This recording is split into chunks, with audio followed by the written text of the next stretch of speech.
Hi friends, నెలంతా కష్టపడి సంపాదిస్తాం, కానీ జీతం వచ్చిన 10 రోజుల్లోనే డబ్బులన్నీ ఎక్కడికో పోతాయి.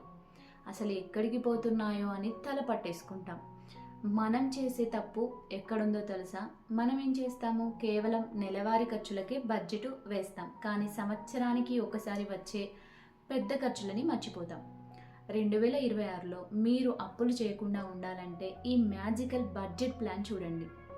వెనక్కి వెళ్ళి గతాన్ని మార్చలేం, కానీ ఈ ప్లాన్తో మన భవిష్యత్తుని ఖచ్చితంగా మార్చుకోవచ్చు. అసలుకి సంపాదన అంటే ఏంటి?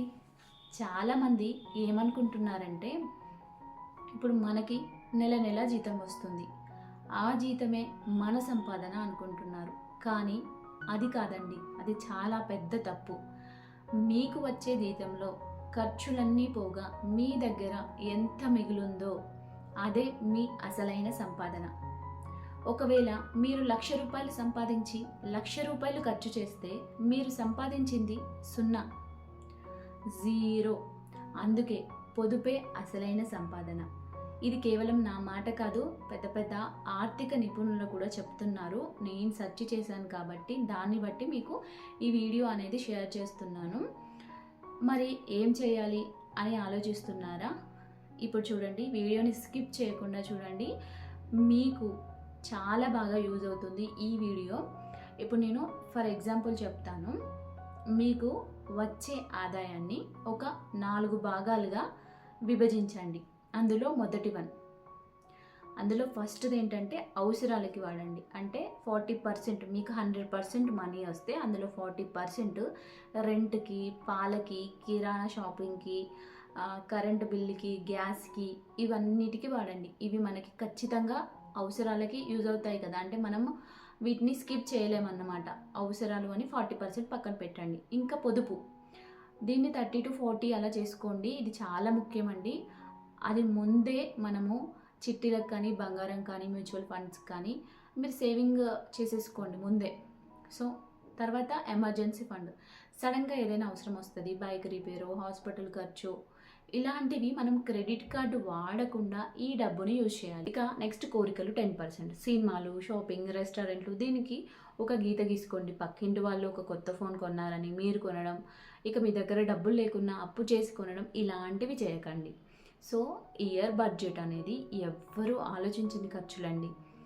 మీరు ఏం చేయాలి అంటే, ఇప్పుడు మనము అప్పుల్లో పడటానికి అసలు కారణం ఇయర్లీ బడ్జెట్. అవేంటో ఒకసారి లిస్ట్ చూద్దామండి. అసలు మనము మంత్లీ బడ్జెట్ వేసుకుంటాం, కానీ ఇయర్లీ బడ్జెట్ ఎందుకు వేసుకోవాలో మీకు తెలుస్తుంది. ఇప్పుడు ఫర్ సపోజ్ ఇయర్కి పండుగలు వస్తాయి. సంక్రాంతికి కొత్త బట్టలు, ఊరికి వెళ్ళడం, మనకి దగ్గరలో ఉంది కదా సంక్రాంతి. ఫర్ ఎగ్జాంపుల్ చెప్తున్నాను. సో నెక్స్ట్ పుట్టినరోజులు, ఇంట్లో ఎంతమంది ఉంటే అంతమందికి పుట్టినరోజులు, కేకులు, గిఫ్టులు, అంటే 4 ఉంటే 4 బర్త్డేలు చేయడం, కేకులు, గిఫ్టులు అట్లా. నెక్స్ట్ సర్వీసింగ్, ఏటా వచ్చే AC, bike, water filter servicing ఖర్చులు. ఇంకా ఫంక్షన్లు, మనకు తెలియకుండానే వచ్చే పెళ్ళిళ్ళు, గృహప్రవేశాలు, వాటికి మనం చేసే చదివింపులు. ఇక తర్వాత ఇన్సూరెన్స్, బండి ఇన్సూరెన్స్ లేదా health insurance premiums.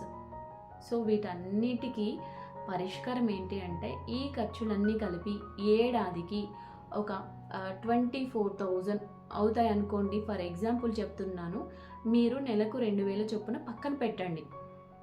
So yearly మనం ఇవన్నీ క్యాలిక్యులేట్ చేసి మీకు ఎంత అవుతాయో అంతా మీకు నెలలో ఇంత తీసి పక్కన పెట్టేసుకోండి. అప్పుడు పండగ వస్తే మీరు టెన్షన్ పడరు, ఇంకా రిలాక్స్గా ఎంజాయ్ చేస్తారు. సో ఇదంతా ఇయర్లీ బడ్జెట్ వేసుకున్నప్పుడే సాధ్యమవుతుంది. అందుకే చివరిగా ఒక మాట చెప్తున్నాను, సంపాదించిన డబ్బు ఆస్తి కొనడానికి వాడాలి, కానీ హాస్పిటల్ బిల్లులు కట్టడానికి కాదు. అందుకే ఖచ్చితంగా ఒక హెల్త్ ఇన్సూరెన్స్ తీసుకోండి. 2026ని ఒక క్రమశిక్షణతో ప్రారంభిద్దాం. ఒక్కరితో పోల్చుకోవడం మానేద్దాం. మన పక్కవాడితో పోల్చుకోవడం అస్సలు చేయకండి. మన ఆర్థిక పరిస్థితిని మనం మెరుగుపరుచుకుందాం.